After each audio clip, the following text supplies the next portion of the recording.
Assalamualaikum. Hi guys. We are going to learn about Dalton's law in this video. So first thing first, you have to know the definition of Dalton's law and how to perform calculation by using Dalton's law. So let's find out. Dalton's law states that the total pressure of a mixture of non-reacting gases at constant temperature is the sum of the partial pressures exerted by each of the constituent gases in the mixture. So apa maksud this one? Contohnya, saya ada partial pressure. So partial pressure ni adalah pressure untuk gas that would exert if it were present alone in the container. So the mathematical expression for Dalton's law is shown as below. Kita ada PT equals to PA plus PB. So PT ni adalah total pressure of the mixture dan PA dan PB adalah partial pressure for gas A and gas B respectively. So macam mana kita nak apply Dalton's law? Dalton's law caranya contoh, saya ada satu container. So dalam container ni saya ada gas A dan saya ada gas B. Okay, very simple. This is the container. So what will happen? Dalton's law said that semua partial pressure untuk semua gases dalam satu container akan menjadi value untuk total pressure of the mixture.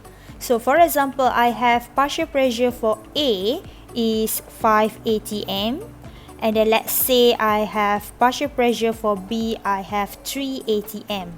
So in order for me to calculate the total pressure for these mixtures, saya akan gunakan formula this one di mana PT equals to partial pressure A saya ada 5 and then B saya ada 3.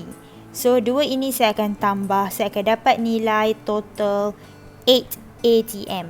So ini adalah total pressure for the mixture between gas A and gas B. So inilah yang Dalton's law bagi tahu.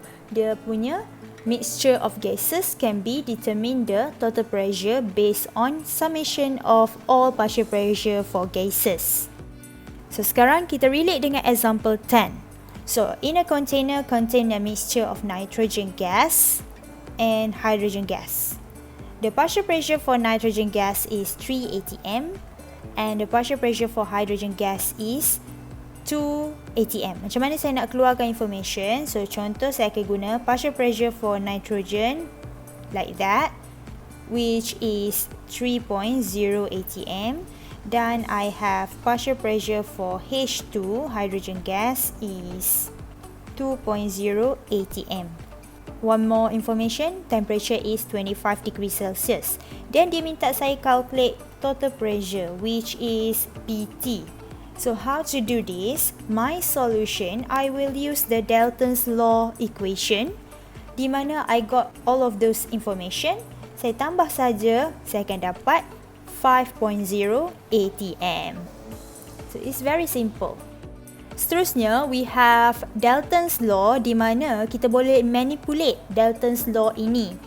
Contohnya, saya ada ideal gas law equation di mana pressure exerted by gas A, saya akan gunakan pressure for gas A equals to moles untuk gas A darab RT over V. And same goes for pressure exerted by gas B. Saya fokus solely on gas B pula. So apabila kita lihat, kita ada contohnya satu container here. Warna merah, for example, red is gas A and then blue is gas B. So what I want you to understand here, Dalton's law biasanya digunakan apabila dua atau lebih different gases mix together. So itu hint dia. So maknanya gas A dengan gas B ni dia mix together in the same container. So kita boleh faham volume of container adalah sama untuk gas A dan gas B. So ini punya value adalah same. Okay.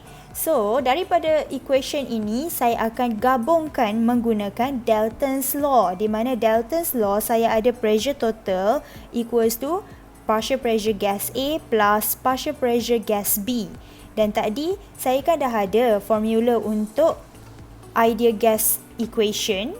So I will put into the formula, dan di sini saya akan gabungkan Na dan Nb dekat depan. So ini adalah total number of moles untuk gas A dan gas B. Dan seterusnya RT over V sama, so saya akan kumpulkan satu tempat. Ini macam mana awak nak simplify the formula. And then I will have N total, iaitu this one, NT, darab dengan gas constant with temperature over volume. So ini adalah kita punya formula, di mana jangan lupa mol untuk gas A dan mol untuk gas B tambah akan jadi mol total. So daripada formula inilah dia akan mudahkan kita untuk cari total pressure in one container. Very easy. So macam mana nak cari? Kita akan compare partial pressure of gas A with total pressure. So contohnya ini adalah gas A, ini adalah total pressure. So saya akan letak dia punya formula, di mana saya akan ignore the constant, di mana V dengan RT adalah constant, dan yang tinggal adalah PA over PT equals to NA over NT. Dan daripada sini kita boleh relate, ini adalah mole fraction of gas A in a mixture. I hope you still remember from chapter 1, mole fraction simbol dia kita guna X, ataupun nama lain dia kita panggil dia sebagai chi.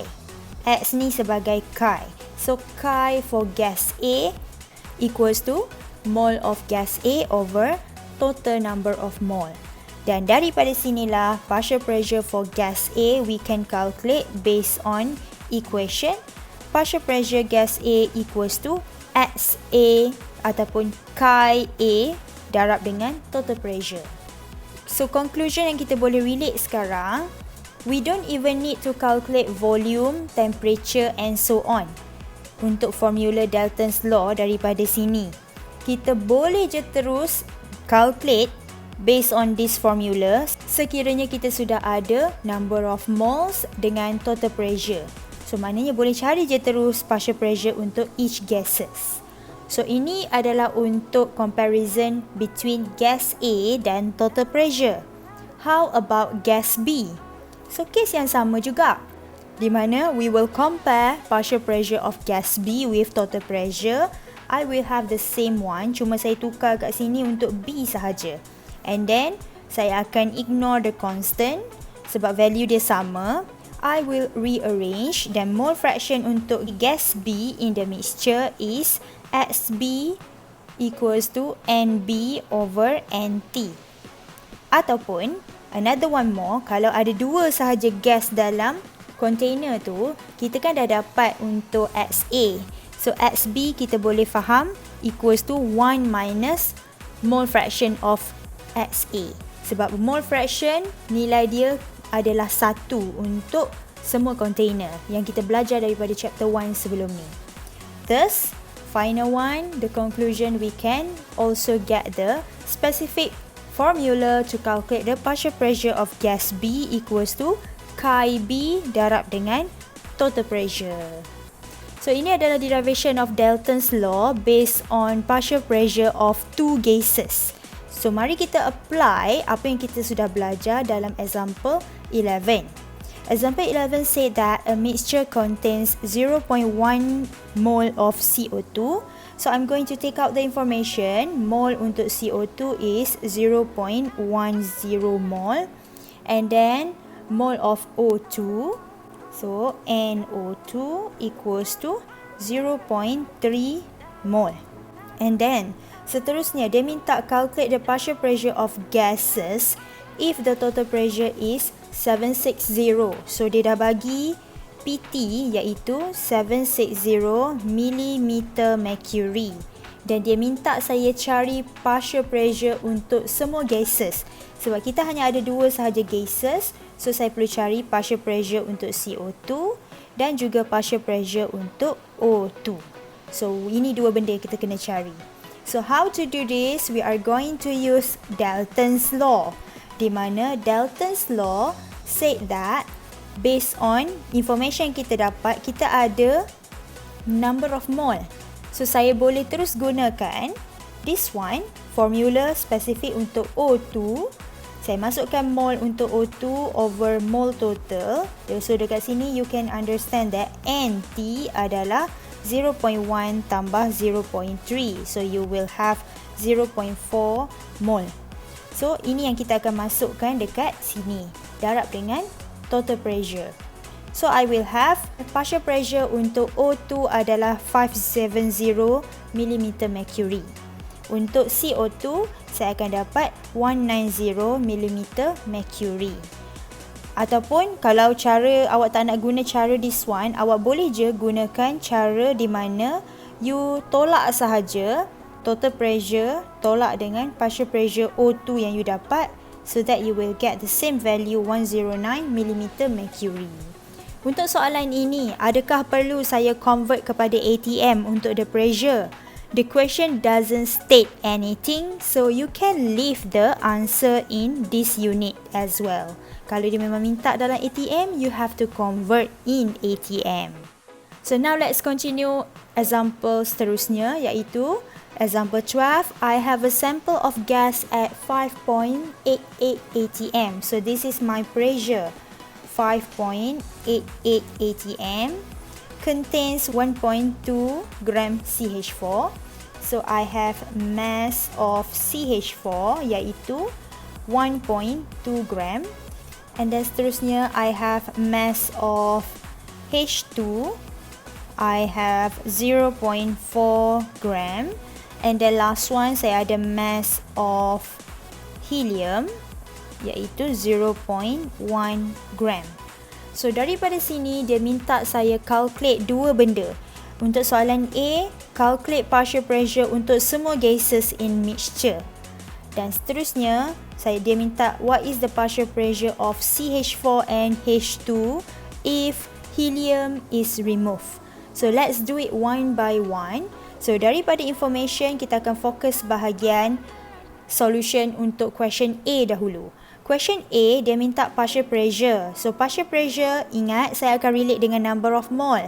Adakah number of mole diberikan? Tidak, tapi I have the mass. So of course I can calculate the number of moles for each gas. So this is the number of mole for CH4, and then I got for H2, then I got for helium. Once kita dah dapat number of mole untuk setiap gases, barulah saya calculate the partial pressure untuk setiap gases tersebut, iaitu from Dalton's law we have the formula, cuma dalam jawapan kena spesifik lah untuk gas apa. So untuk CH4 I will have 1.47 atm, di mana ini adalah mole untuk CH4 dan ini adalah mole untuk total semua gases. Seterusnya for H2, this is the partial pressure, and the next one untuk helium, this is the partial pressure. Then you can see that three gases ni mixed in one container, that's why they have the same total number of moles, 0.3 mole. Okay, settle untuk question A. Now we go for question B, di mana dia minta what is the partial pressure of CH4 and H2 if helium is removed. So bila helium is removed, you should understand that there is no changes to the partial pressure of CH4 and H2. Di mana kita boleh dapatkan pressure total yang baru, iaitu partial pressure CH4 tambah partial pressure H2, awak akan dapat 5.39 atm sebab hanya ada dua sahaja gases mixed together. And then of course, number of mole akan berubah juga. So you will have the total number of mole adalah 0.275 mole. Okay, sekarang total pressure berubah, total mole pun berubah. Tetapi apa yang saya maksudkan daripada statement ni? Dia cakap no changes. Macam mana saya nak buktikan? Saya akan calculate menggunakan formula partial pressure based on mole fraction. So untuk CH4, saya masukkan value mole untuk CH4 based on total number of mole yang baru dengan total pressure yang baru, saya akan dapat nilai yang sama seperti mana solution untuk question A. So ini yang saya maksudkan, there is no changes to the partial pressure walaupun awak remove helium. Same goes for H2. Awak akan dapat nilai yang sama 3.92 atm, same with the solution daripada question A. So inilah Dalton's law, very simple. Now, kita continue a bit more about Dalton's law di mana kita boleh gunakan water displacement method. So water displacement method ni macam mana? Dia adalah laboratory practice of gas is collected over water. Tapi the problem dekat sini, gas tu bukanlah gas yang pure yang kita mahu. Dia ada mixture. So mixture apa? Kita akan lihat nanti. So story dia macam mana kita buat eksperimen ni. Mula-mula kita akan set up this diagram. And then saya akan supply gas dekat sini. So once saya supply gas dekat sini, what will happen? Water level akan menurun. Dan dia akan hasilkan buih dan water level ni menurun. So bila dia menurun, awak akan nampak ada gas yang collected di area sini daripada bubbles yang terhasil. Dan gas ini bukanlah gas yang kita nak sahaja. Dia ada juga hasil mixture between oxygen and water vapor. So kita boleh relate lah, pressure total dekat sini adalah partial pressure O2 plus partial pressure H2O. And then seterusnya, water dekat sini akan evaporate. Dan total pressure is not only from the particular gas tapi from water vapor juga. So, bila dia ada water vapor kat sini, kita kena consider lah partial pressure untuk water juga dalam kita punya total pressure. However, apa yang kita nak dalam kes ini adalah partial pressure oxygen. So ini adalah collection of a gas by using water displacement method. Dan kita boleh gunakan untuk cari apa yang kita nak based on Dalton's law juga. Let's try one example. Example 13. How do I want to solve this problem? Keluarkan information dahulu. So I got this reaction. This reaction, I have a sample of volume of oxygen. So volume is 5.45 liter. And then seterusnya, it is collected over water. So ini adalah water displacement method at a total pressure 735.5. So PT adalah 735.5 torr. Okay, be careful. Formula unit dia adalah torr. And then seterusnya, temperature is 25 degree Celsius. So 25 degree Celsius. Saya terus convert kepada Kelvin. I will have 298.15 Kelvin. And then seterusnya, the vapor pressure of water is 23.8 torr.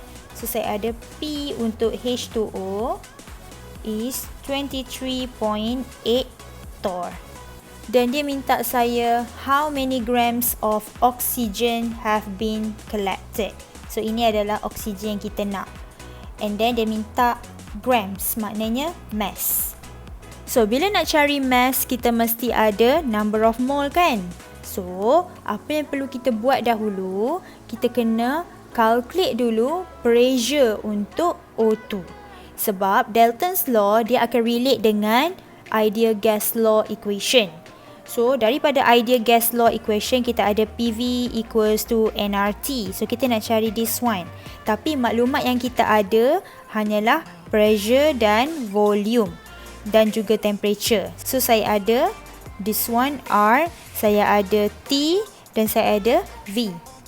And then saya ada juga P. Tapi kes sekarang saya nak untuk oksigen. So untuk oksigen saya kena gunakan pressure dekat sini adalah pressure oksigen. Pressure oksigen ni macam mana? Kita akan apply Dalton's law. So let's do this. So you have Dalton's law di mana PT untuk total pressure equals to partial pressure oxygen plus partial pressure water. So So ini yang saya masukkan. Saya nak cari partial pressure oxygen. Dan daripada sini I got my answer for partial pressure of oxygen gas. Dan saya akan gunakan ideal gas law equation where I want to find out the number of mole untuk oxygen. So ini subjek saya akan jadi number of mole untuk oxygen. So saya rearrange lah PV over RT dan masukkan semua value saya dapat daripada information yang saya keluarkan. So saya akan letak semua. Tapi apa yang awak perlu be careful right now adalah units. Pastikan awak gunakan units yang betul dan awak akan dapat mole untuk oxygen gas. Tapi soalan ni kan minta mass, so kita akan gunakan molar mass untuk oxygen gas. So the mass of oxygen gas is 6.68 gram. So ingat, ini adalah contoh di mana relationship between Dalton's law and also ideal gas equation. Okay, let's try one more example. Example 14.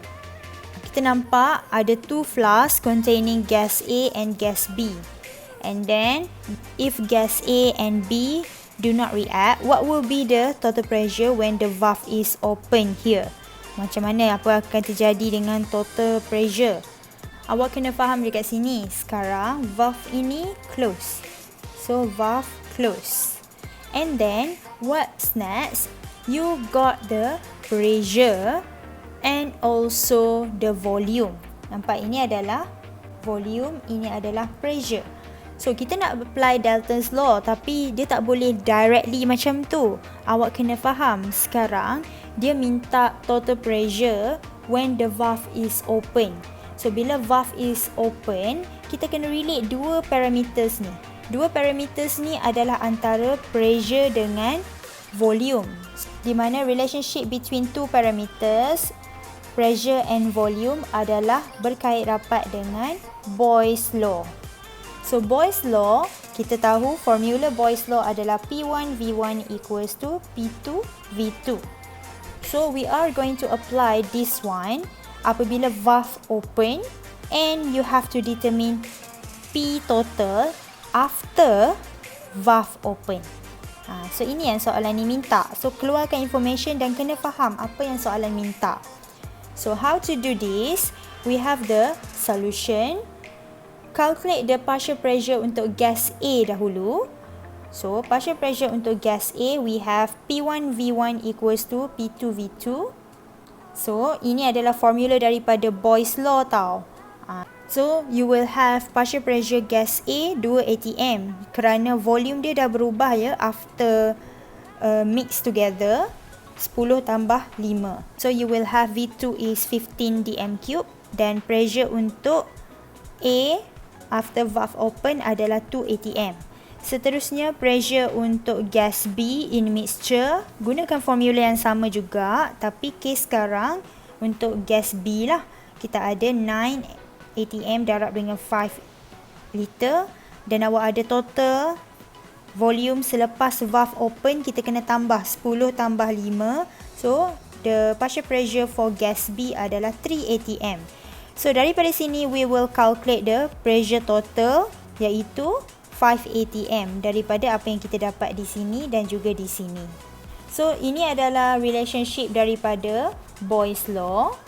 Awak gunakan P1V1 equals to P2V2. Dan ini adalah daripada Dalton's law. I hope you can manage to understand about the question first and then keluarkan information barulah calculate. So, itu sahaja untuk video for this part. I will see you in the next one. Bye!